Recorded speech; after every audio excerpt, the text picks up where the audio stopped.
President Trump did end up deploying about 300 National Guard members, and then has authorized now another 2,000 if needed. Yesterday was one of the most intense days in this stretch. Joining me now is Jim Hayes, 20-year veteran of the Department of Homeland Security, also someone who was in charge of the ICE office in LA from 2006 to 2008. Thanks for joining us again, Jim. It's good to see you.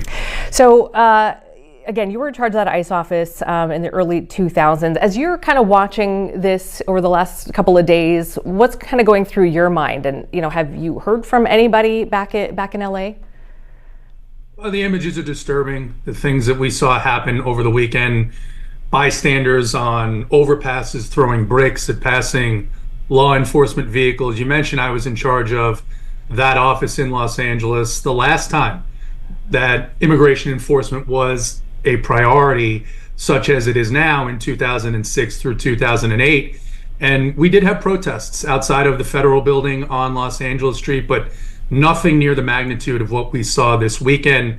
As far as whether or not I still talk to people, I still have friends throughout the agency in many of the offices, including in Los Angeles, and they're unnerved. They're unnerved by what they feel is a coordinated attack against their efforts to make these communities more secure. So it's a difficult time to be in law enforcement, has been the last several years, but right now it's a very difficult time to be working in immigration enforcement with the opposition to that right now. When you talk about coordinated attack, I mean, are you talking about, we've seen images of like pallets of concrete blocks, things like that. I mean, is that the kind of thing you're talking about, that there are groups behind that? What do you mean?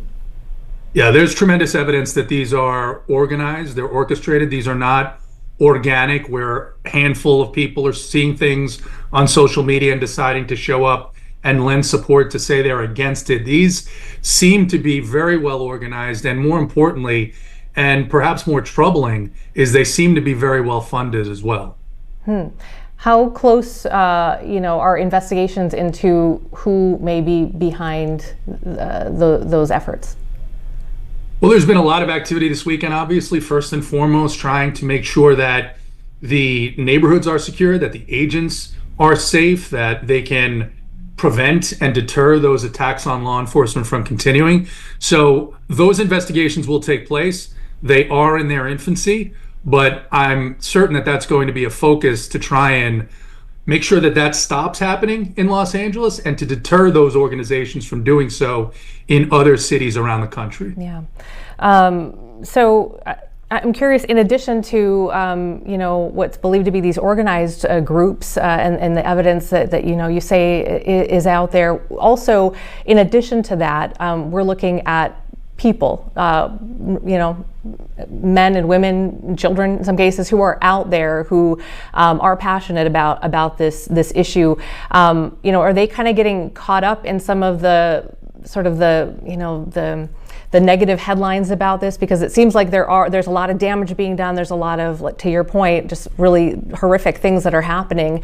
But also there are people who are genuinely out there. I think we can safely say, we've heard from some of them, who are just really disturbed by this and want to be out there. So how do we differentiate between the two, especially as law enforcement is having to respond, and protect themselves as well?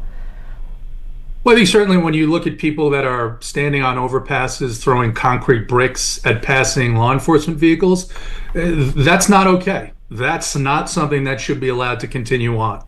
When there are people that are out there that want to hold signs and say that they're against this type of activity, that's perfectly legal, right? Depending on where they're at, certainly they should be away from any law enforcement activity, and law enforcement's going to do what they can to make sure that that occurs. So this is a topic that, again, because of the priority that the administration has focused on, it stirs very high emotions. But when those emotions trigger and turn into physical violence activity particularly, against police officers, against federal agents, that's something that can't be accepted no matter where it occurs in this country. Mm-hmm.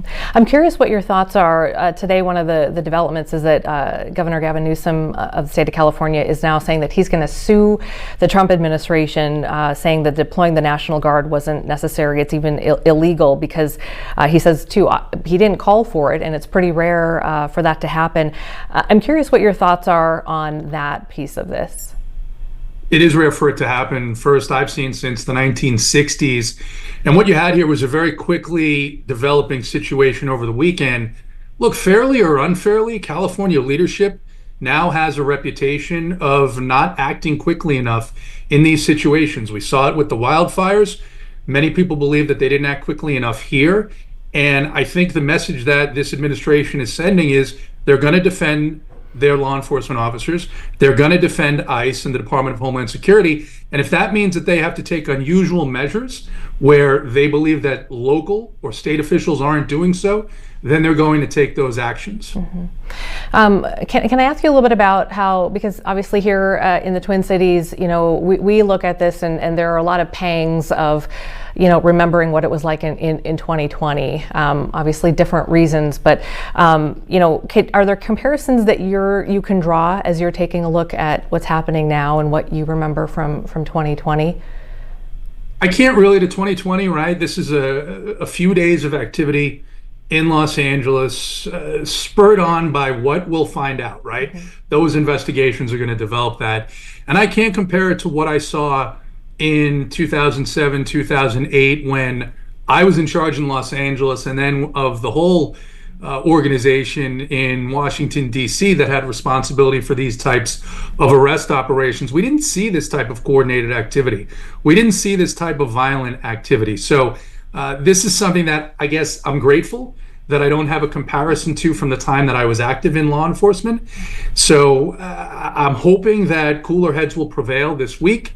The weekend's over, and we'll see what the next couple of days brings out in Los Angeles. As you talk about these organized groups, does it concern you at all that things like this could spread to other cities across the country if it is this well organized?